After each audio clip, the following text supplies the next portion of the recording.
Dr. Nam Jae-Won is a brilliant but notoriously cold cardiothoracic surgeon at Seoul's most prestigious hospital. Known for his perfectionism and emotional distance, he's built walls around his heart after a devastating loss. His controlled world shifts when the hospital's international nursing exchange program brings Nikky Williams, a confident, compassionate Black American ICU nurse whose warmth and quick thinking during a crisis catches his attention in ways he never expected. The moment.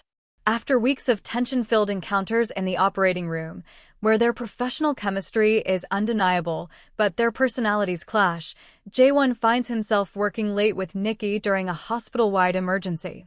In a rare moment of vulnerability after saving a patient together, emotions finally boil over.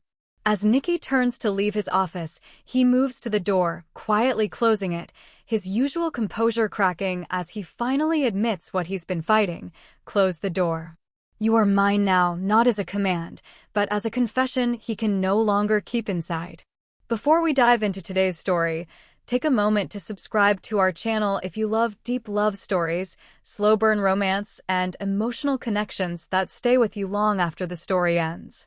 By subscribing, you're joining a growing community of listeners who come here to relax, feel, and escape into unforgettable romance. Now get comfortable, relax your mind, and enjoy the rest of the story. Your suction is 2 seconds behind.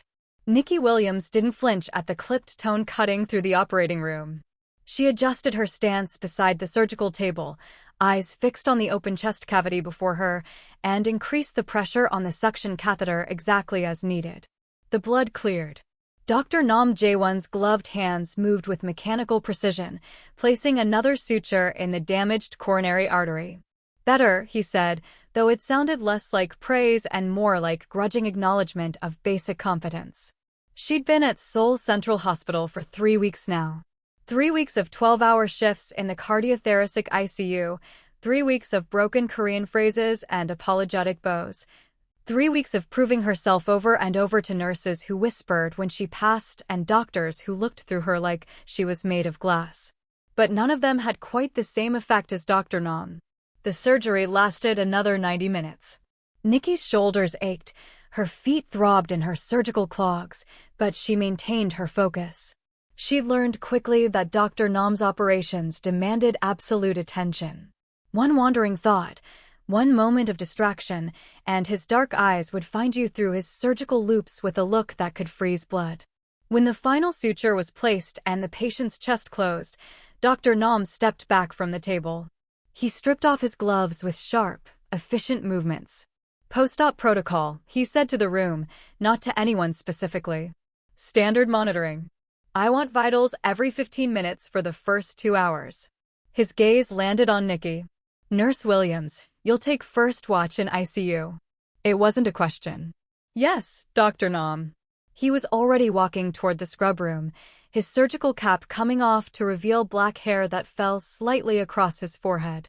Nikky watched him go, then turned her attention to helping the anesthesiologist prepare the patient for transfer. He's always like this, one of the surgical nurses, Park Min-ji, said in accented English as they wheeled the patient toward recovery. Min-ji was one of the few nurses who'd made an effort to be friendly. Very difficult. Very precise. Don't worry too much.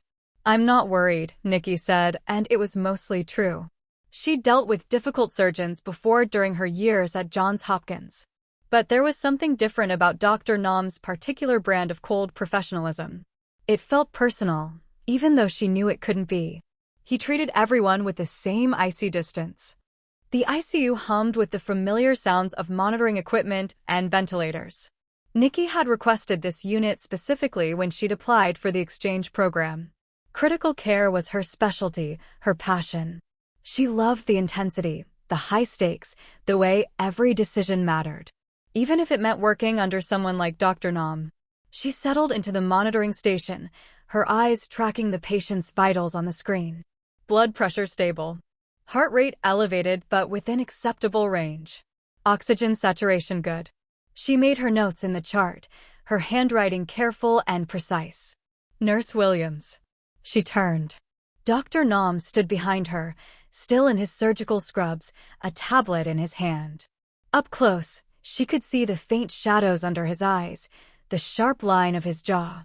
He was younger than she'd initially thought, maybe mid-30s. His face had a classical handsomeness that the other nurses giggled about in the break room, though Nikky had never seen him smile. "Yes, doctor. The patient's potassium levels were borderline during surgery. I want them checked again in 1 hour. If they drop below 3.5, start supplementation immediately. Don't wait for my order." This was unusual. Doctors at Seoul Central, she learned, preferred to be consulted before any intervention. The hierarchy was rigid, the protocols strict. "You want me to make that call?" she asked carefully. "I want you to use your judgment," he said, his eyes meeting hers directly for the first time. They were dark brown, almost black, and held an intensity that made her breath catch slightly. "You have ICU experience, yes?" 5 years at Johns Hopkins. Critical cardiac care. Something flickered in his expression, too quick to read. "Then act like it." "I don't have time to hold hands." He walked away before she could respond, leaving her with a strange mixture of irritation and something else she couldn't quite name. Had that been trust? Or just another test? The shift wore on. Nikky checked the patient's vitals religiously, watched the monitors, adjusted medication drips, and documented everything with meticulous care. At the 1-hour mark, she drew blood for the potassium check. The result came back at 3.3. She started the supplementation without hesitation.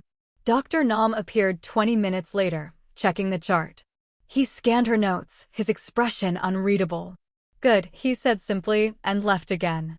By the time her shift ended at 8 p.m., Nikky's entire body felt like it had been wrung out and hung to dry. She changed out of her scrubs in the women's locker room, pulling on jeans and a simple black sweater. Her reflection in the mirror showed exhaustion in her eyes, her dark brown skin looking dull under the fluorescent lights.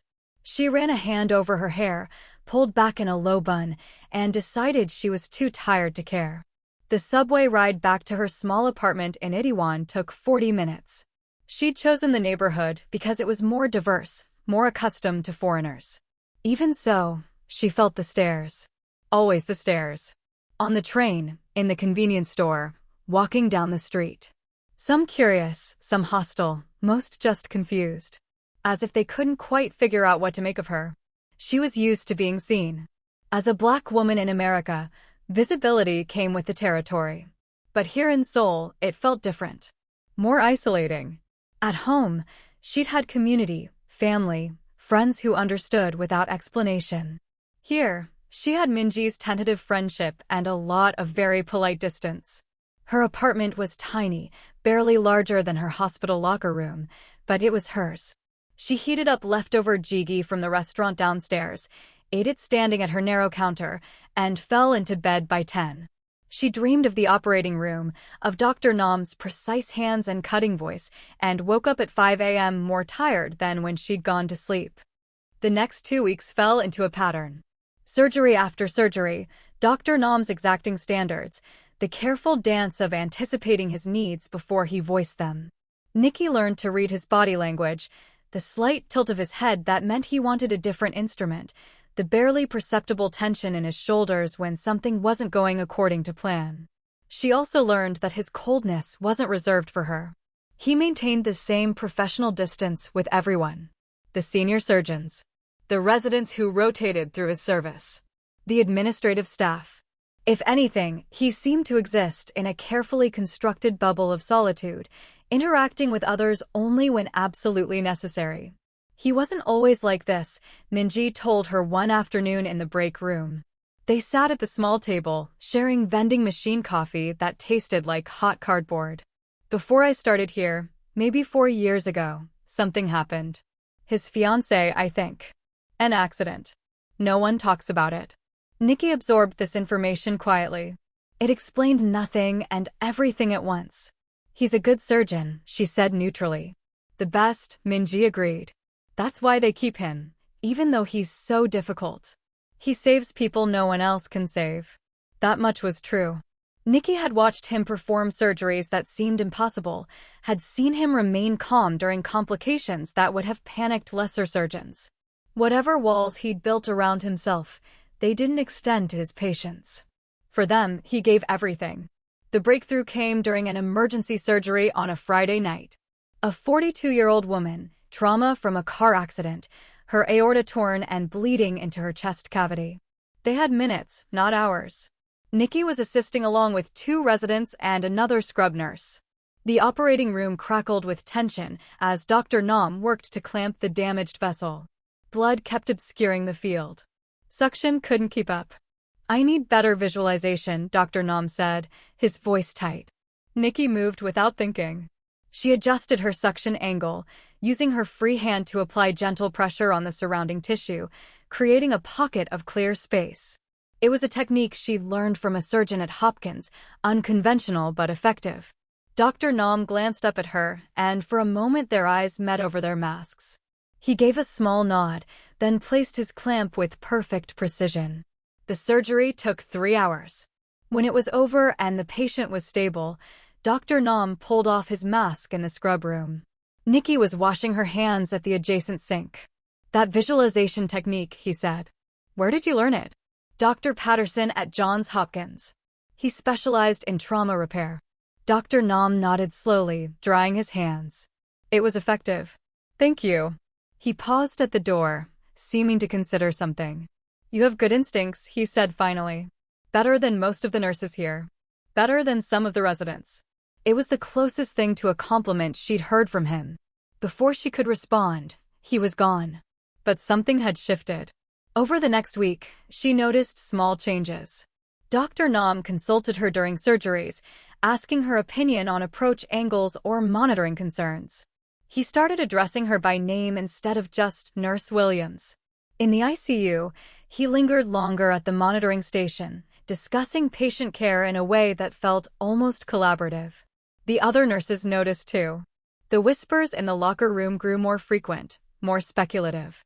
Nikky ignored them. She was here to work, to learn, to build her skills.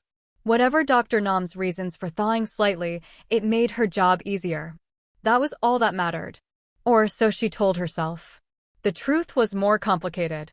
She found herself thinking about him at odd moments. The way his hands moved during surgery, confident and sure.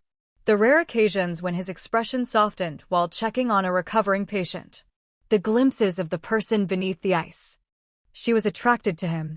There was no point denying it, at least not to herself. But attraction didn't mean anything. Couldn't mean anything. She was here for 6 months, maybe a year if she extended her contract. He was her superior, her colleague. And more than that, she had no idea if he saw her as anything other than a competent nurse. Probably not. Definitely not. Still, she caught herself watching him sometimes. The way he pushed his hair back when he was concentrating. The sound of his voice during pre-op briefings, precise and measured. The glimpses of something deeper in his eyes during quiet moments. It was foolish. She knew it was foolish. But knowing didn't make it stop. One evening, 3 months into her rotation, Nikky stayed late to complete some chart reviews. The ICU was quieter at night, most of the patients stable, the overhead lights dimmed. She sat at the nurse's station, her eyes burning from staring at the computer screen. "You're still here." She looked up. Dr. Nam stood a few feet away, dressed in civilian clothes for once, dark slacks and a gray sweater that made him look younger, less intimidating. "Just finishing some documentation," she said. "It's almost 9. "I know. I lost track of time." He moved closer, looking at her screen. "Patient reviews? Those aren't due until Monday. I like to stay ahead." Something that might have been amusement crossed his face. "You're very conscientious. You say that like it's a bad thing." "Not bad. Just unusual." He leaned against the counter, and she caught a hint of his cologne, something clean and subtle. "Most people do the minimum required." "I'm not most people." "No," he said quietly. "You're not." The way he said it made her pulse quicken. She saved her work and logged out, suddenly very aware of how empty the ICU was, how close he was standing. "I should go," she said, gathering her things. "Early shift tomorrow." "Nikky." It was the first time he'd used her first name. She stopped, looking up at him. "You've been here for 3 months now," he said. "How are you finding Seoul?" The question surprised her. They'd never discussed anything personal before. It's challenging, she admitted. Beautiful, but challenging. I'm still adjusting. To the work. No. The work is fine. The work is what I know. She hesitated, wondering how much to say. It's everything else. The language barrier. The culture. Being visible all the time. His expression shifted, something like understanding flickering there. You stand out. That's one way to put it. I imagine it's difficult. Sometimes. She met his eyes directly. But I chose to be here. I wanted the experience, the challenge. I don't regret it. He was quiet for a moment, studying her with an intensity that made her skin feel warm. You're very strong, he said finally. I have to be. Another pause, waited with something unspoken. Then he straightened, the moment breaking. Get some rest, he said, his voice returning to its usual professional tone. Tomorrow's surgical schedule is heavy. Yes, doctor. She watched him walk away, her heart beating faster than it should. That conversation had meant something. She didn't know what exactly, but it had felt like a door opening, just a crack. And she wasn't sure if that was dangerous or exactly what she'd been hoping for. The next morning arrived too soon. Nikky dragged herself out of bed, showered, and made the subway commute in a fog of exhaustion. The hospital loomed ahead, all glass and steel in the gray morning light. Dr. Nam was already in the ICU when she arrived, reviewing charts at the monitoring station. He looked up as she approached, his expression neutral. Morning, she said. Good morning. He gestured to the screen. Mrs. Kwan's cardiac output dropped overnight. I want continuous monitoring today. No gaps. Understood. They worked in sync throughout the morning, the easy professional rhythm they'd developed over the past weeks. But Nikky kept replaying last night's conversation, searching for meaning in his words. You're very strong. The way he'd looked at her. The softness in his voice. She was reading too much into it. Had to be. At noon, Min-ji found her in the break room, practically vibrating with suppressed excitement. Did you hear? Min-ji asked in Korean, then switched to English when she saw Nikky's confused expression. About Dr. Nam? Hear what? He requested you specifically for his surgeries. Told the scheduling coordinator he wants you as his primary surgical nurse for all his procedures. Nikky's coffee cup paused halfway to her lips. What? Everyone is talking about it. He's never requested anyone before. Never. He always just takes whoever is assigned. Min-ji's eyes gleamed with curiosity. What did you do? Nothing. I do my job. It must be more than that. The other nurses are so jealous. Min-ji leaned in conspiratorially. Some of them think, well, you know. Think what? That maybe he likes you. You know. Likes you. Heat flooded Nikky's face. That's ridiculous. He's just satisfied with my work performance. That's all. Maybe, Min-ji said, sounding unconvinced. But I've worked here for 3 years, and I've never seen him pay attention to anyone the way he pays attention to you. After Min-ji left, Nikky sat alone with her now cold coffee, trying to process this information. Dr. Nam had requested her specifically. That was professional, wasn't it? A doctor wanting a competent nurse. It didn't have to mean anything else. But her mind kept circling back to last night. The way he'd said her name. The look in his eyes. She shook her head, annoyed with herself. This was exactly the kind of distraction she couldn't afford.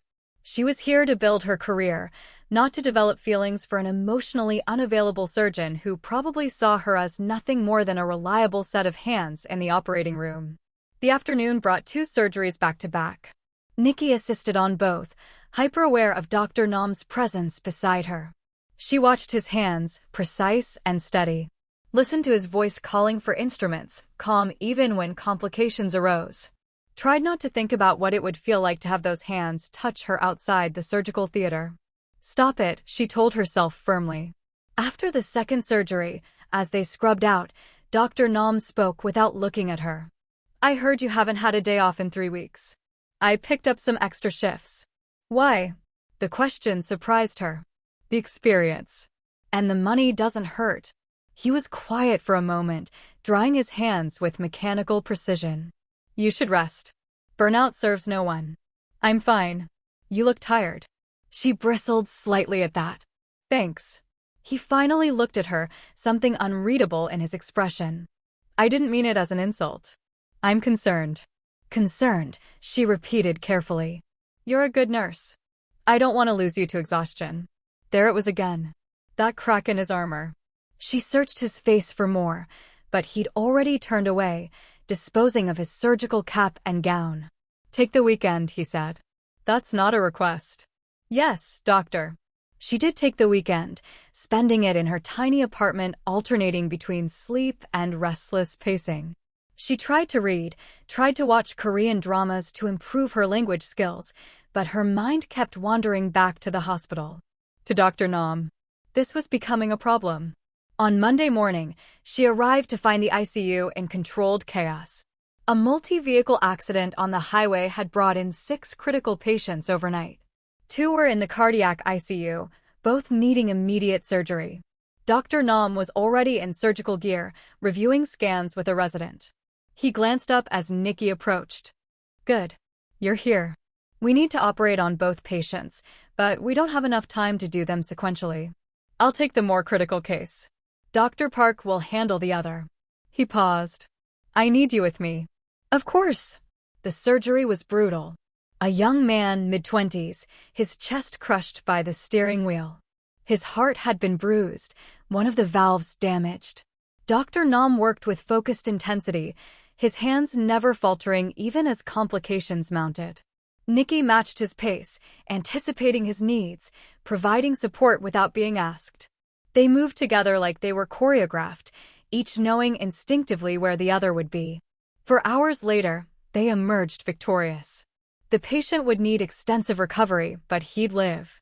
In the scrub room, Dr. Nam pulled off his mask, and Nikky saw true exhaustion in his face. Not just physical tiredness, but something deeper. Soul-deep weariness. You did well, she said quietly. We did well, he corrected. I couldn't have done it without you. The acknowledgement hit her harder than she expected. She'd spent her entire career being good at her job, being reliable, being competent. But hearing it from him felt different. Significant. Thank you, she said. He leaned against the sink, closing his eyes briefly. I hate losing patients. It was the most personal thing he'd ever said to her. An admission of vulnerability that seemed to surprise him as much as it did her. Everyone hates losing patients, Nikky said carefully. But I take it personally. Every death. Every failure. He opened his eyes, looking at her directly. Do you know why I became a surgeon? She shook her head. My fiancé. She died of a congenital heart defect that should have been treatable. The surgeon made a mistake. A small one, but in cardiac surgery, small mistakes are fatal. Nikky's breath caught. So the rumors were true, at least partially. I'm sorry, she said softly. It was 4 years ago. I should be over it. He laughed, but it was a hollow sound. Everyone tells me I should be over it. Grief doesn't work on a schedule. No, he agreed. It doesn't. They stood in silence for a moment, the weight of his confession hanging between them. Nikky wanted to say something comforting, something meaningful, but all the words felt inadequate. Why did you tell me this? She asked finally. He pushed off from the sink, straightening. For a moment, she thought he wouldn't answer.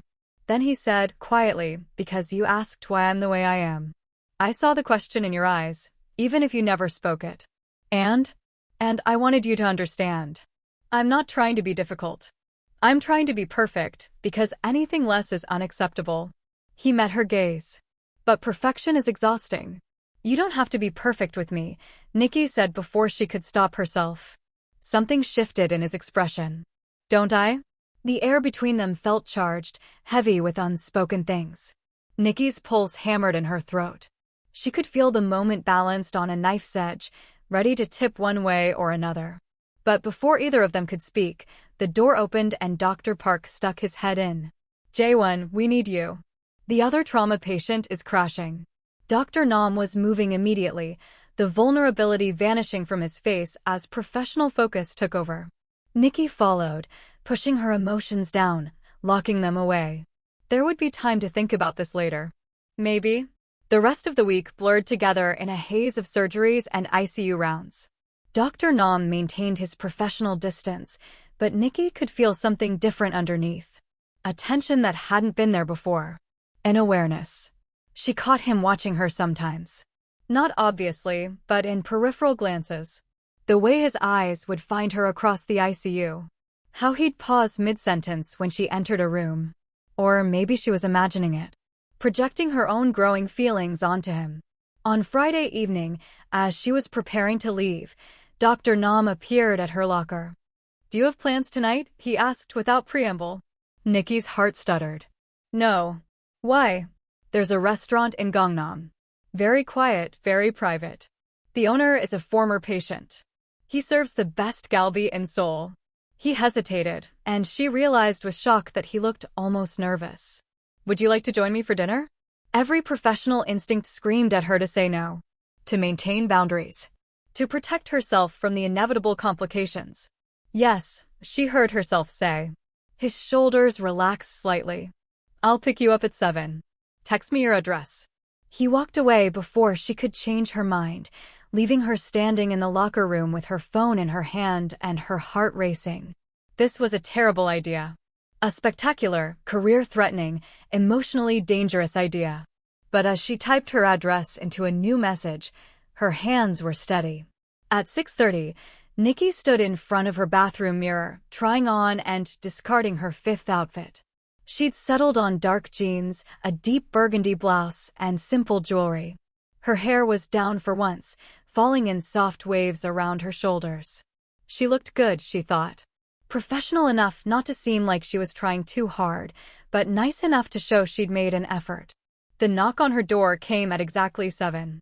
Dr. Nam stood in the narrow hallway, dressed in dark slacks and a black button-down shirt.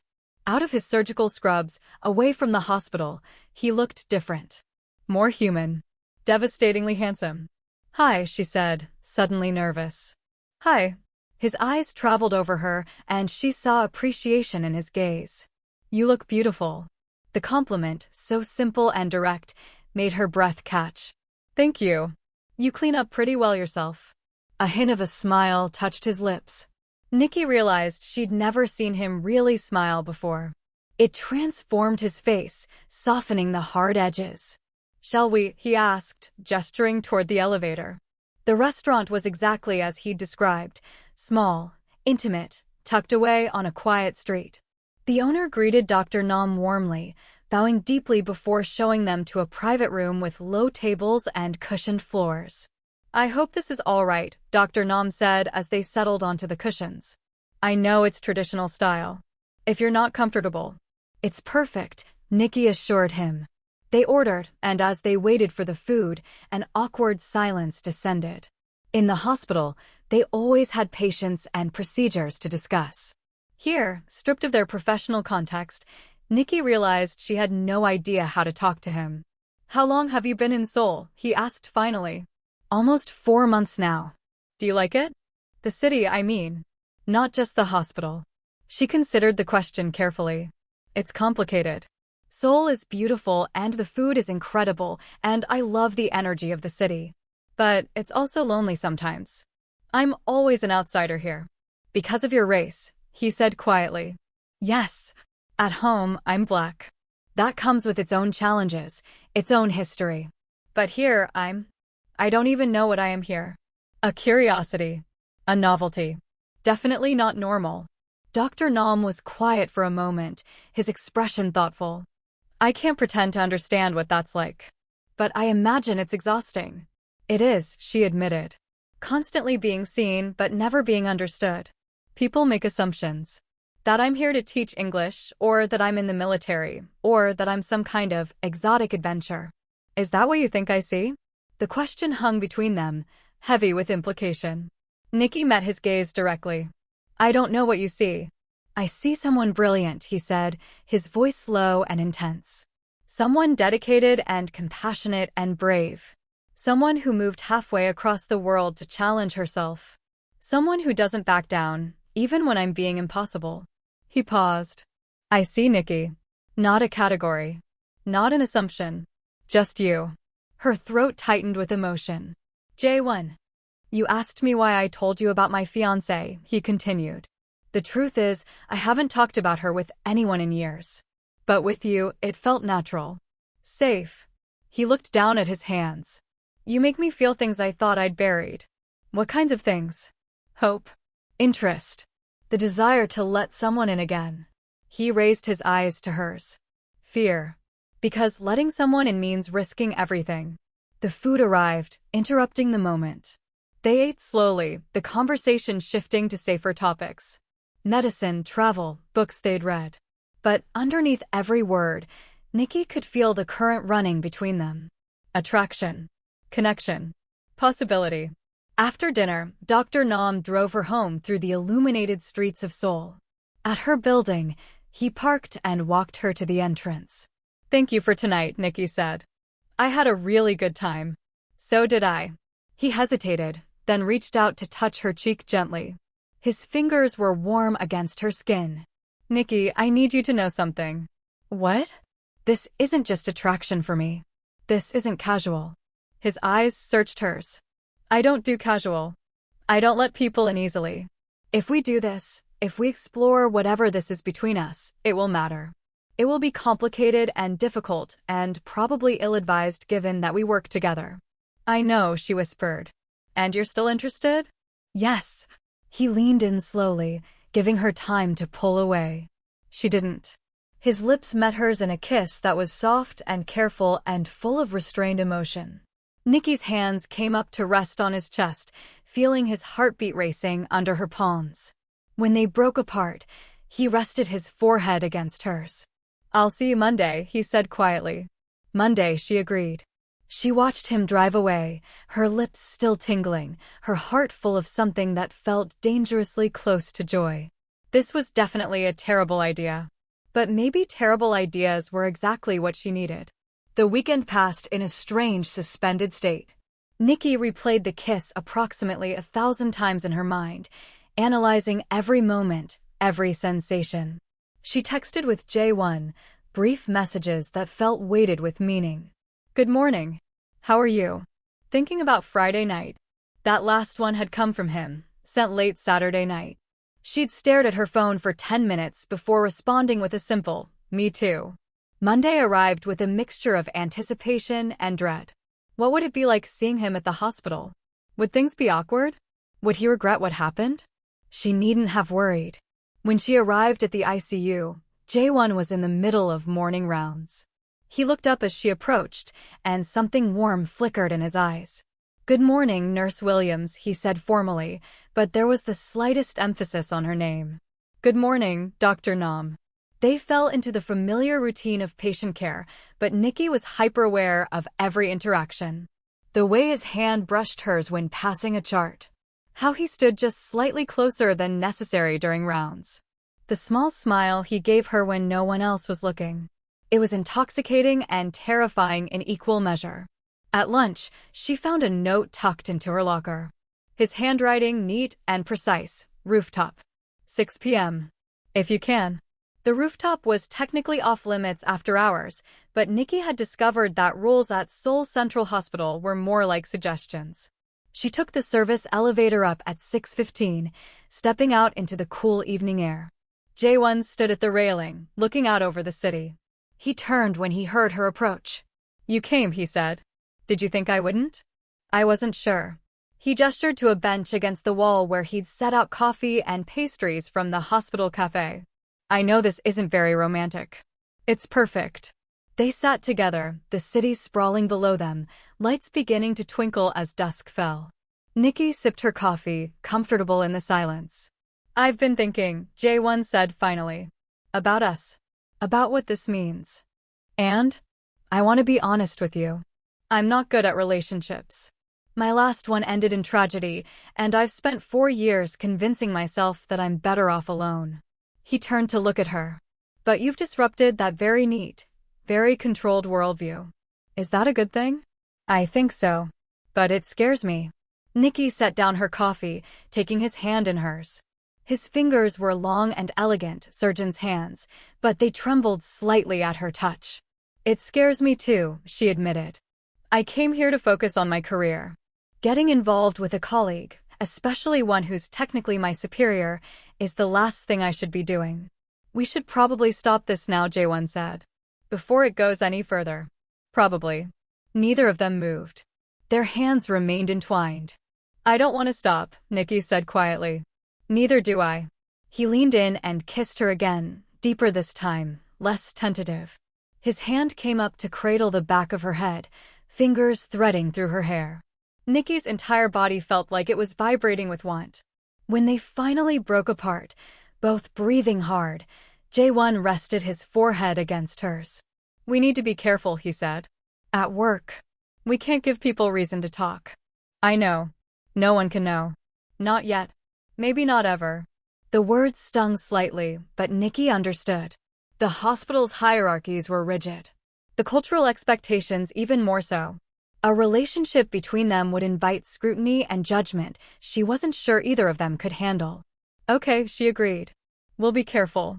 Over the next few weeks, they developed a careful routine. At the hospital, they were nothing but professional.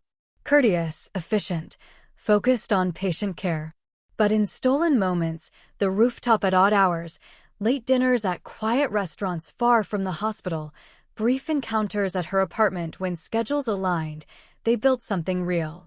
Nikky learned that Jae-Won loved old movies and jazz music. That he'd wanted to be a pianist before medicine claimed him. That he had a younger sister in Busan who called him every Sunday. That he liked his coffee black and couldn't cook to save his life. Jae-Won learned that Nikky had grown up in Baltimore, the oldest of 3 sisters. That she'd put herself through nursing school working double shifts at a diner. That she loved poetry, especially Maya Angelou and Audre Lorde. That she sang in the shower and cried during medical dramas even though she knew they were medically inaccurate. They learned each other in increments, building intimacy one revelation at a time. But the secrecy wore on Nikky more than she wanted to admit. At work, she had to watch Jae-Won interact with other nurses without betraying any emotion. Had to listen to Minji speculate about his love life without saying a word. Had to pretend that his touch, when their hands brushed during a surgery, didn't send electricity through her entire body. I hate this, she said one night in her apartment. They were curled up on her small couch, Jae-Won's arm around her shoulders. Hiding. Pretending. I know. Do you? Because sometimes I feel like you're ashamed of me. He pulled back to look at her, shocked. What? No. Nikky, that's not. Then why can't we tell anyone? Why do we have to sneak around like we're doing something wrong? Because we work together. Because the hospital has strict policies about relationships between staff members, especially when there's a power differential. Because I'm Black and you're Korean, and people will have opinions about that. The words hung heavy between them. Jae-Won's jaw tightened. Yes, he said quietly. That's part of it. I'm not proud of that fact, but I'd be lying if I said it wasn't a concern. My family is very traditional. The hospital administration is very conservative. And Seoul, for all its modernity, still has rigid expectations about relationships. Nikky felt tears prick her eyes. She'd known this, of course. Had felt the weight of those expectations every single day. But hearing him say it out loud hurt in ways she hadn't anticipated. So what are we doing? She asked. If this relationship can never be public, never be acknowledged, what's the point? The point is that I care about you. Deeply. More than I've cared about anyone since. He stopped, struggling with the words. I'm falling in love with you, Nikky.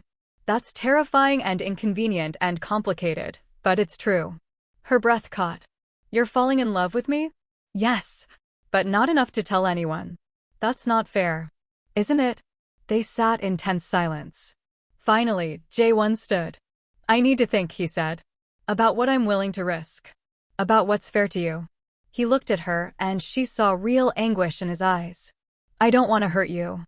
But I'm afraid that's exactly what I'm doing. After he left, Nikky cried. Long, ugly sobs that shook her entire body. She'd been so careful, so measured, trying to protect her heart. But somewhere along the way, she'd fallen completely and irrevocably in love with Jae-Won. And now she didn't know if that love would be enough. They maintained distance for the next few days. Still professional at work, but the rooftop meetings stopped. The late-night texts ceased. Nikky felt his absence like a physical ache. Minji noticed, of course. "Are you okay?" she asked one afternoon. "You seem sad." "I'm fine," Nikki lied. "Just tired. If you need to talk." "I know. Thank you." On Thursday night, as Nikki was leaving the hospital, she found Jae-Won waiting by her locker. "Can we talk?" he asked. They went to the rooftop, their usual spot. The sun was setting, painting the sky in shades of orange and pink. "I've made a decision," Jae-Won said. "About us." Nikki braced herself for heartbreak. "I talked to my sister. Told her about you. Everything." He took a breath.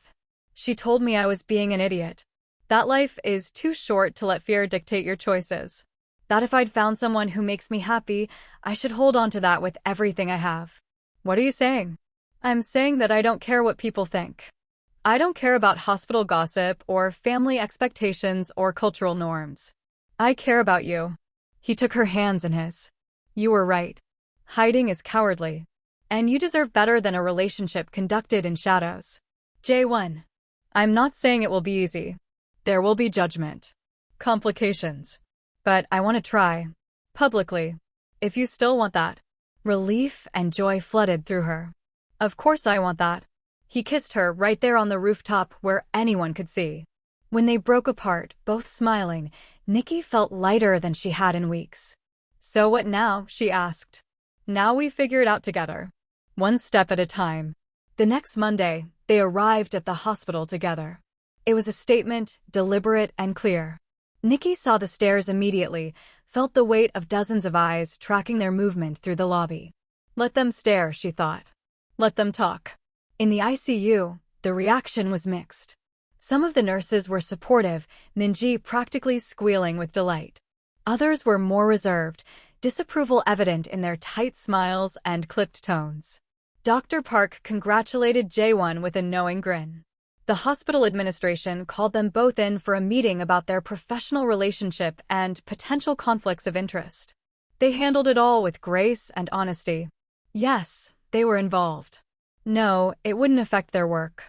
They would maintain professional boundaries in the hospital and ensure that personal feelings never compromised patient care. It was exhausting and exhilarating and occasionally painful. But they faced it together.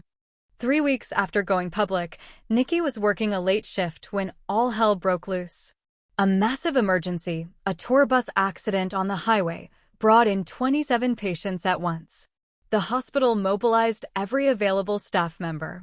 Nikki found herself pulled in a dozen directions, triaging patients, starting IVs, coordinating with overwhelmed residents. The emergency department was a controlled chaos of blood and shouting and the steady beep of monitors. Jae-Won was in surgery with the most critical case, but 4 other patients needed immediate cardiac intervention. There weren't enough surgeons. Weren't enough operating rooms. Weren't enough hands. Nikki worked until her arms ached and her vision blurred. She stabilized a teenager with a collapsed lung, talked a panicking elderly woman through her fear, held the hand of a young mother while they waited for news about her children. At 2 a.m., the emergency finally began to calm. Most patients were stabilized or in surgery. The waiting room full of families had some answers, though not all of them good. Nikki sat in the break room, drinking water with shaking hands. She'd seen mass casualties before, during her Hopkins years. But it never got easier. Jae-Won found her there 20 minutes later, still in his surgical scrubs, blood staining the front. "Are you all right?" he asked. "We lost 3, she said dully. A father and 2 children from the same family." He sat beside her, pulling her into his arms. She leaned against him, too exhausted to cry. "You did everything you could," he said quietly. "I know. Doesn't make it easier." They sat like that for a long time, finding comfort in shared silence and presence. Other staff members passed by, saw them, but no one commented. In the aftermath of tragedy, normal rules seemed suspended. "Come home with me," Jae-Won said finally. "You shouldn't be alone tonight." His apartment was larger than hers, sleek and minimalist in a way that screamed expensive taste. Nikki had only been there once before, briefly. Now she stood in his living room, feeling oddly dislocated. "Showers through there," Jae-Won said, gesturing. "I'll find you something to wear." The hot water helped wash away the physical residue of the night, the blood, the sweat, the hospital smell. But it couldn't touch the emotional weight.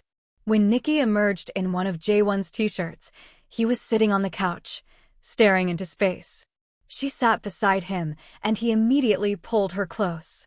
"Days like today," he said quietly, "I remember why I became a surgeon. And why I hate it sometimes. Because we can't save everyone." "Because we can't save everyone," he agreed. "No matter how hard we try. No matter how perfect our technique. Sometimes death wins." "But we saved 24 people tonight," Nikky said. 24 people who are alive because of what we did. Is that enough?" "It has to be." He turned to look at her, his eyes red-rimmed with exhaustion and grief. "How do you stay so strong?" "I'm not strong. I'm just good at pretending." "No," he said firmly. "You are strong. The way you handled tonight, the way you handle everything, it's remarkable. You're remarkable." The emotion in his voice broke something open in Nikky's chest. She kissed him, needing the connection, the affirmation of life in the face of death. He responded immediately, his hands gentle but urgent on her body. They moved to his bedroom, stripping away clothes and barriers. What followed was tender and passionate, a conversation conducted in touches and sighs and whispered names. It wasn't rushed or desperate. It was an acknowledgement of everything they'd built together, everything they'd survived. Afterward, they lay tangled together, Nikky's head on Jae-Won's chest, listening to his heartbeat. "I love you," she said quietly. "I know that's probably too soon to say, and I know things between us are complicated, but I need you to know. I love you." His arms tightened around her. "I love you too. I've been afraid to say it, but I do. Completely." They fell asleep like that, exhausted and grieving and wholly committed to each other. The next morning brought reality crashing back. The hospital was still dealing with the aftermath of the accident. Families wanted answers. The media camped outside, seeking statements. The administration scrambled to handle the PR crisis. But Nikky and Jae-Won faced it together. At work, they maintained professional boundaries, but everyone could see the shift. The way they moved around each other with unconscious synchronicity. The quiet support they offered during difficult moments. Some people disapproved. Nikky overheard whispered comments about interracial relationships and inappropriate workplace romances. A few of the older doctors made pointed remarks about professionalism and traditional values. But more people were supportive. Min-ji became Nikky's fierce defender, shutting down gossip with sharp words. Dr. Park ran interference with the more conservative staff members. Even some of the initially skeptical nurses warmed up, seeing how happy Jae-Won seemed. For his part, Jae-Won was different. The icy distance had thawed almost completely. He smiled more, laughed occasionally, still maintained his exacting standards in surgery, but tempered it with patience and, occasionally, praise. "You've changed him," Min-ji said one afternoon. "In a good way. He's more human now." "He was always human," Nikky corrected gently. "He just needed permission to show it." 6 months into her exchange program, Nikky received notice that her contract was ending. She could extend for another 6 months or return to the States. The decision should have been easy. Her career waited at home. Her family. The familiarity of Baltimore. But Seoul had become home in ways she hadn't expected. The hospital. The work. Jae-Won. Especially Jae-Won. "What do you want to do?" he asked when she told him. They were having dinner at their favorite restaurant, the one where they'd had their first date. "I don't know," Nikky admitted. "Part of me wants to stay. But another part feels like I'm running away from my real life." "Is this not your real life?" "You know what I mean. My career trajectory was in Baltimore. Hopkins wanted to promote me to senior ICU coordinator. That's a huge opportunity." Jae-Won was quiet for a moment, pushing food around his plate. "What do you want me to say?" "I want you to tell me what you want." "I want you to stay," he said simply. "I want you to stay here, with me, building a life together. But I also want you to be happy and fulfilled. If that means going back to Baltimore, then that's what you should do." "That's not helpful." "I know." He reached across the table to take her hand. "Nikky, I can't make this decision for you. All I can tell you is that I love you and I'll support whatever you choose. Even if it breaks my heart." That night, lying in bed unable to sleep, Nikky thought about everything she'd built in Seoul. The relationships, the professional growth, the way she'd learned to navigate a foreign culture and language. The way she'd found unexpected love in the most unlikely place. But she also thought about home. Her mother's cooking. Her sister's laughter. The comfortable familiarity of American culture where she could walk down the street without constant stares. There was no easy answer. The next week brought an unexpected complication. A hospital-wide emergency drill scheduled for Friday night, mandatory for all ICU staff. It was the kind of thing Nikky normally handled with ease, but her mind was elsewhere, distracted by her looming decision. The drill began at 6 p.m. Simulated mass casualty event, all hands on deck.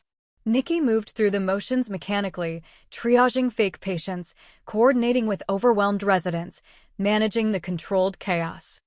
Jae-Won was in his element, directing surgical teams with calm authority. But Nikky could see the concern in his eyes whenever he looked at her.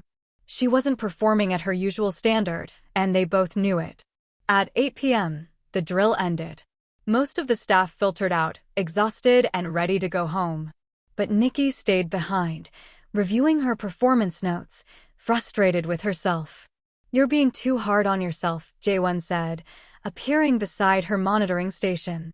"I made mistakes tonight. Stupid ones. Because you're distracted. Because you're trying to make an impossible decision." He glanced around the now empty ICU. "Come with me." He led her to his office, a small space near the surgical wing that he rarely used. It was neat and sparse, everything in its place. He closed the door behind them, and suddenly the space felt very small, very intimate. "Talk to me," he said. "Really talk to me. Not the careful, measured version you've been giving me. What are you actually feeling?" Nikky leaned against his desk, exhaustion washing over her. "I'm scared. I'm scared that if I stay, I'm giving up my career trajectory. That I'll always be the foreigner here, never fully accepted. That eventually you'll realize I'm not worth the complications I bring to your life. And if you go, I'm scared that I'll regret it forever. That I'll spend the rest of my life wondering what could have been." She looked at him directly. "I'm scared of losing you." Jae-Won moved closer, his expression intense. "You won't lose me. Geography doesn't change how I feel. Doesn't it? We both know long-distance relationships rarely work. Especially international ones. So stay. It's not that simple." "Why not?" "Because I need to know this is real," Nikky said, her voice breaking slightly. "I need to know that I'm not just a temporary disruption in your carefully controlled life. That when things get hard, and they will get harder, you won't decide I'm not worth the trouble." Jae-Won's jaw tightened. "You think I'm not serious about this? About us? I think you're still protecting yourself. Still keeping parts of yourself locked away from me. That's not fair. Isn't it? You've told me about your fiancé, but you never talk about what you're actually feeling. You say you love me, but you still maintain this distance, this control. Like if you let yourself feel too much, you'll break." The words hung between them, sharp and painful. Jae-Won turned away, running a hand through his hair. "You're right," he said quietly. "I am protecting myself. Because losing someone again terrifies me. Because letting you all the way in means accepting that I could lose you too.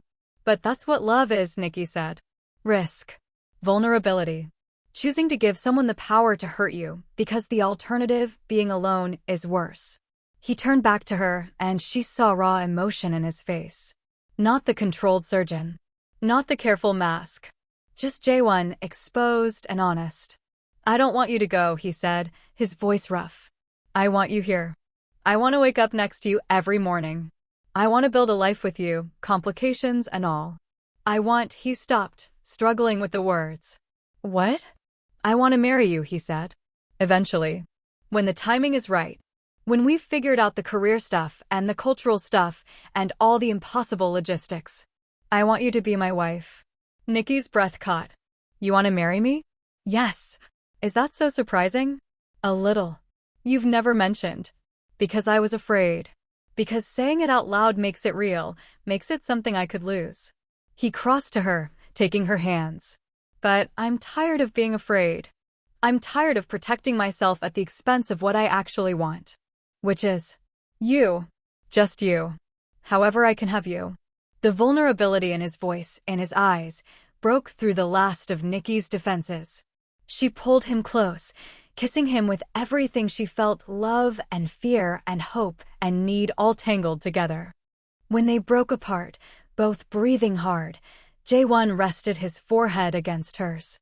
"Stay," he whispered. "Please stay." A sharp knock on the door interrupted them. They jumped apart just as Dr. Park's voice came through. "Jae-Won?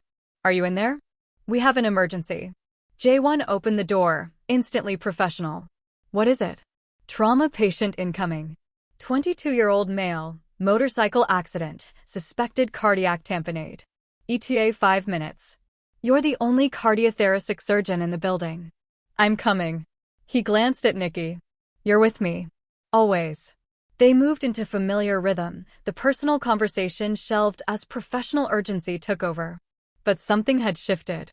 As they scrubbed in, as they worked together to save a young man's life, Nikki felt a certainty settling over her. This was where she belonged. Not because of Jae-Won, though he was a massive part of it, but because of the work, the challenge, the sense of purpose she'd found here.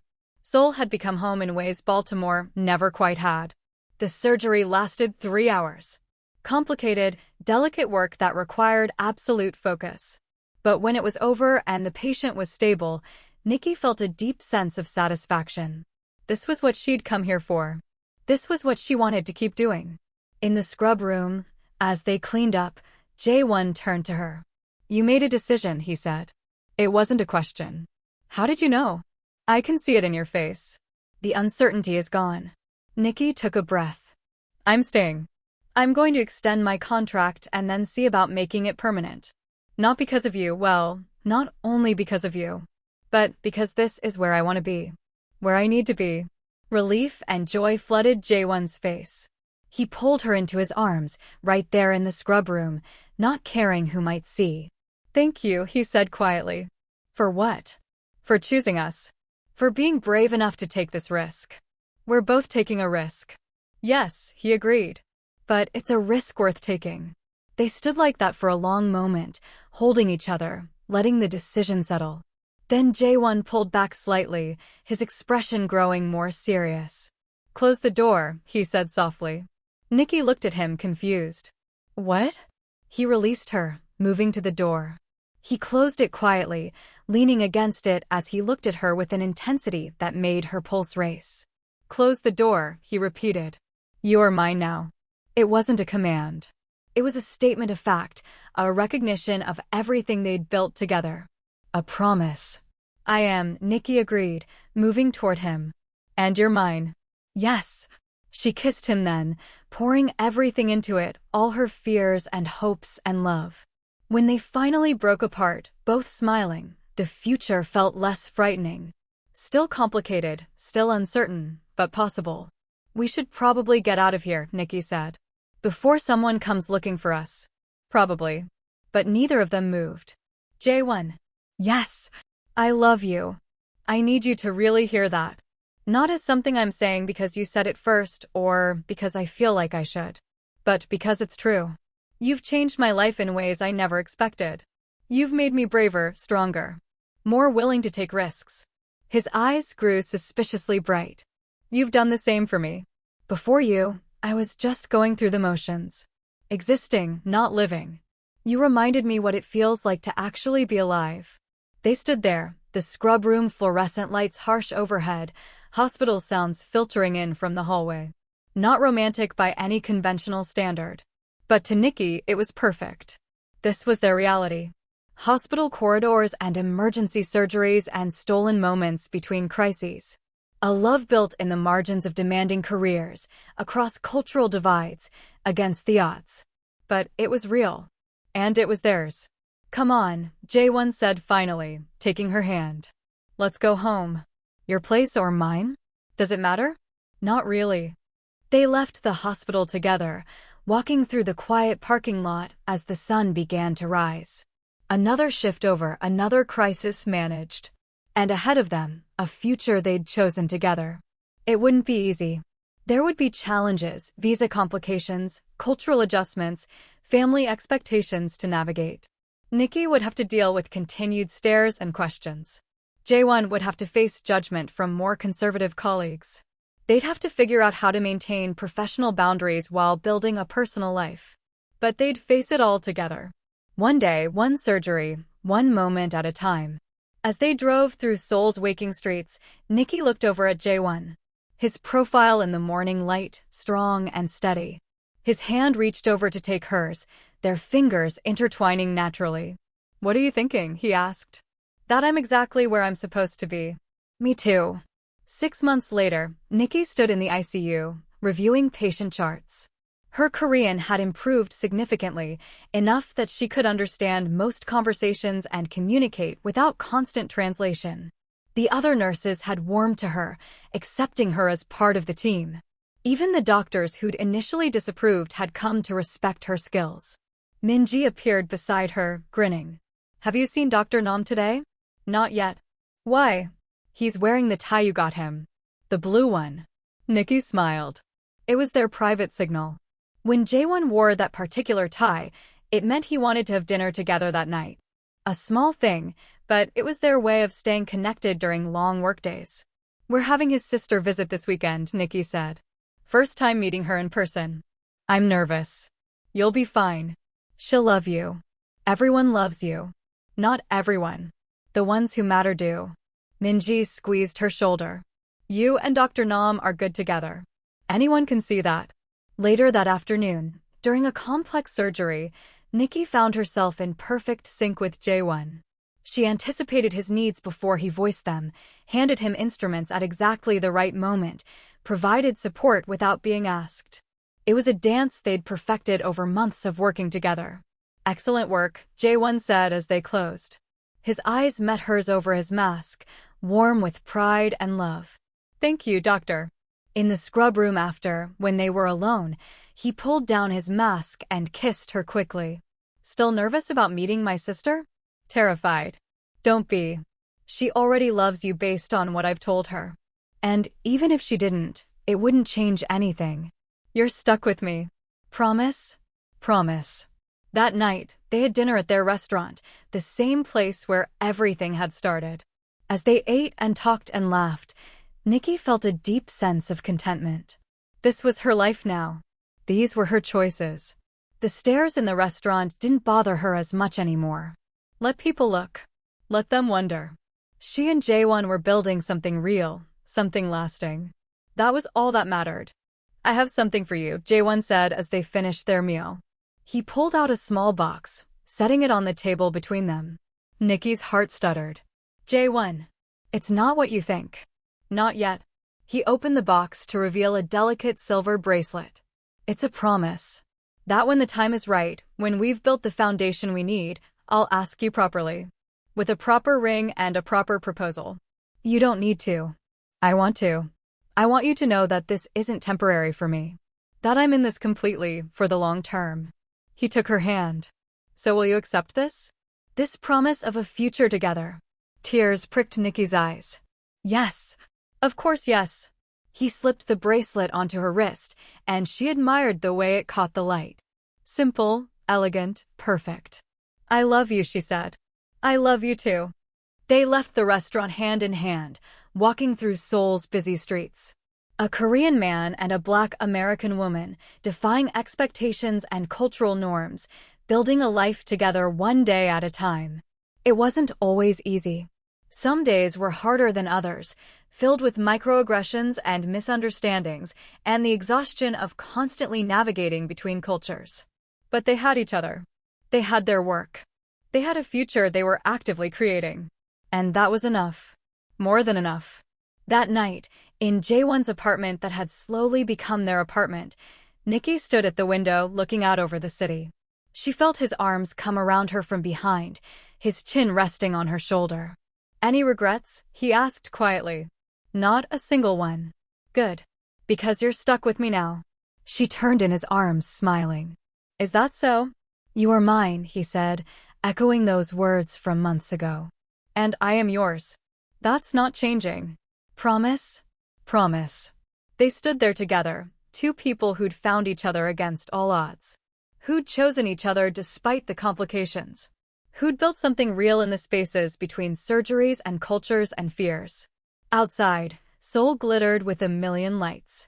Inside, Nikky and Jae-Won held each other close, secure in their choice, committed to their future. It was just the beginning. There would be challenges ahead, family meetings and visa applications and career decisions. Wedding planning, eventually. Maybe children, if they wanted them. A lifetime of navigating the space between cultures, of being a mixed-race couple in a society that didn't always understand. But they'd face it all together. Because some risks were worth taking. Some loves were worth fighting for. And this complicated, beautiful, imperfect love they'd built was absolutely worth everything. Come to bed, Jae-Won said softly. In a minute. What are you thinking about? Everything. Nothing. How lucky I am. I'm the lucky one. We're both lucky. He kissed her temple. Yes, we are. And as they moved toward the bedroom, leaving the city lights behind, Nikky felt a deep sense of peace. This was her life now. Her choice. Her future. And she wouldn't change a single thing.